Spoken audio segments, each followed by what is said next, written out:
ইসলামে কোরবানির গুরুত্ব অনেক। এটি একটি মৌলিক ইবাদত। পৃথিবীর প্রথম মানব ও নবী হযরত আদম আলাইহিসসালাম থেকে শুরু করে সব যুগে কোরবানি ছিল। তবে তা আদায়ের পন্থা এক ছিল না। শেষ নবী হযরত মুহাম্মদ সাল্লাল্লাহু আলাইহি ওয়াসাল্লাম এর উম্মতের জন্য কোরবানি ইব্রাহিম আলাইহিসসালাম এর সুন্নত। সেখান থেকেই এটি এসেছে। কোরবানি শায়ারে ইসলাম তথা ইসলামের প্রতীকী বিধানগুলোর একটি। এর মাধ্যমে শাইয়ারে ইসলামের বহিঃপ্রকাশ ঘটে। পাশাপাশি গরিব দুঃখী ও প্রতিবেশীদের আপ্যায়নের ব্যবস্থা হয়। আল্লাহ ও তার রাসূলের শর্তহীন আনুগত্যের শিক্ষা রয়েছে কোরবানিতে। একই সঙ্গে আল্লাহ তাআলার জন্য ত্যাগ ও বিসর্জনের শিক্ষা আছে এতে। পবিত্র কোরআনে কয়েকটি স্থানে কোরবানির প্রসঙ্গ এসেছে। কোরবানি করার সরাসরি নির্দেশ দিয়ে মহান আল্লাহ ইরশাদ করেন, সুতরাং আপনার রবের উদ্দেশ্যে নামাজ পড়ুন এবং কোরবানি করুন। আল্লাহর রাসূল সাল্লাল্লাহু আলাইহি ওয়াসাল্লাম তার মদিনার জীবনে প্রতি বছর কোরবানি করতেন। কোরবানির ফজিলত। উম্মুল মুমিনিন হযরত আয়েশা রাদিয়াল্লাহু তাআলা থেকে বর্ণিত, রাসূলুল্লাহ সাল্লাল্লাহু আলাইহি ওয়াসাল্লাম ইরশাদ করেছেন, কোরবানির দিনের আমলগুলোর মধ্যে পশু কোরবানি করার চেয়ে কোনো আমল আল্লাহর কাছে অধিক প্রিয় নয়। কিয়ামতের দিন এই কোরবানিকে তার শিং, পশম ও খুরসহ উপস্থিত করা হবে। আর কোরবানির রক্ত জমিনে পড়ার আগেই আল্লাহ তাআলার কাছে কবুল হয়ে যায়। সুতরাং তোমরা সন্তুষ্টিতে কোরবানি করো। কোরবানি না করলে হুঁশিয়ারি। সামর্থ্য থাকা সত্ত্বেও যে ব্যক্তি কোরবানি করে না, তার ব্যাপারে হাদিস শরীফে কঠোর হুঁশিয়ারি এসেছে। হযরত আবু হুরায়রা রাদিয়াল্লাহু তাআলা থেকে বর্ণিত, রাসূলুল্লাহ সাল্লাল্লাহু আলাইহি ওয়াসাল্লাম ইরশাদ করেছেন, যার কোরবানির সামর্থ্য আছে তবুও সে কোরবানি করল না, সে যেন আমাদের ঈদগাহে না আসে। হিসাবযোগ্য পণ্য। কোরবানির নেসাবের ক্ষেত্রে হিসাবযোগ্য পণ্য হল টাকা পয়সা, সোনা রূপা, অলংকার, বসবাস ও খোরাকি প্রয়োজনে আসে না এমন কোনো জমি, প্রয়োজনের অতিরিক্ত বাড়ি গাড়ি, ব্যবসায়িক পণ্য ও অপ্রয়োজনীয় সব আসবাব।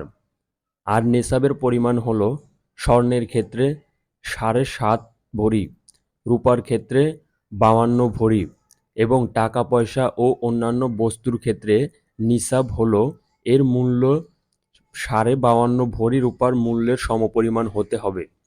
সোনা বা রূপা কিংবা টাকা পয়সা এগুলোর কোনো একটি যদি পৃথকভাবে নেসাব পরিমাণ না থাকে কিন্তু প্রয়োজনের অতিরিক্ত একাধিক বস্তু মিলে ৫২.৫ তোলা রূপার মূল্যের সমপরিমাণ হয়ে যায়, তাহলে তার ওপর কোরবানি করা ফরজ। কোরবানির পশু কেমন হবে? কোরবানির পশু দোষ ত্রুটিমুক্ত হতে হবে। পশুর যেসব দুর্বলতার কারণে কোরবানি দেওয়া যাবে না তা নিচে তুলে ধরা হলো। অন্ধ, বধির, অত্যন্ত দুর্বল ও জীর্ণশীর্ণ, জবাইয়ের স্থান পর্যন্ত হেঁটে যেতে অক্ষম, লেজের বেশিরভাগ অংশ কাটা, জন্মগতভাবে কান না থাকা, কানের বেশিরভাগ কাটা, গোড়াসহ শিং উপড়ে যাওয়া, পাগল হওয়ার কারণে ঘাস পানি ঠিকমতো না খাওয়া, বেশিরভাগ দাঁত না থাকা, রোগের কারণে স্তনের দুধ শুকিয়ে যাওয়া। কোরবানির পশুর বয়স।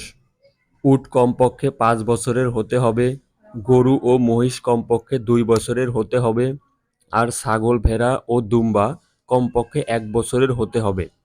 তবে ভেড়া ও দুম্বা যদি ১ বছরে কিছু কমও হয় কিন্তু এমন হৃষ্টপুষ্ট যে দেখতে ১ বছরের মতো মনে হয়, তাহলে তা দ্বারা কোরবানি করা জায়েজ। অবশ্য এক্ষেত্রে কমপক্ষে ৬ মাস বয়সী হতে হবে। তবে ছাগলের বয়স ১ বছরের কম হলে তা দ্বারা কোরবানি জায়েজ হবে না। আর নর-মাদা উভয় পশুই কোরবানি করা যায়। এক পশুতে কতজন শরীক হতে পারবে? একটি ছাগল, ভেড়া বা দুম্বা দ্বারা শুধু একজনই কোরবানি দিতে পারবেন। এমন একটি পশু ২ বা ততোধিক ব্যক্তি মিলে কোরবানি করলে কারোরই সহী হবে না। আর উট, গরু, মহিষ সর্বোচ্চ ৭ জন শরীক হতে পারবেন। ৭ এর অধিক শরীক হলে কোরবানি সহী হবে না। কোরবানির মাংস ৩ ভাগ করা কি জরুরি? কোরবানি করা এবং কোরবানির মাংস দান করা ভিন্ন দুটি আমল। সওয়াবের নিয়তে পশু জবাইয়ের দ্বারা কোরবানির ওয়াজিব আদায় হয়ে যায়। আর কোরবানির মাংস বিতরণের ব্যাপারে ইসলামের কোনো বাধ্যবাধকতা নেই, তবে তা বিতরণে উৎসাহ দেওয়া হয়েছে, সুতরাং দান করলে সওয়াব পাওয়া যাবে। তাই প্রত্যেক মুসলমানের উচিত সামর্থ্য থাকলে কোরবানি করা। আল্লাহ তাআলা আমাদের কোরবানিকে কবুল করে নিক। আমিন।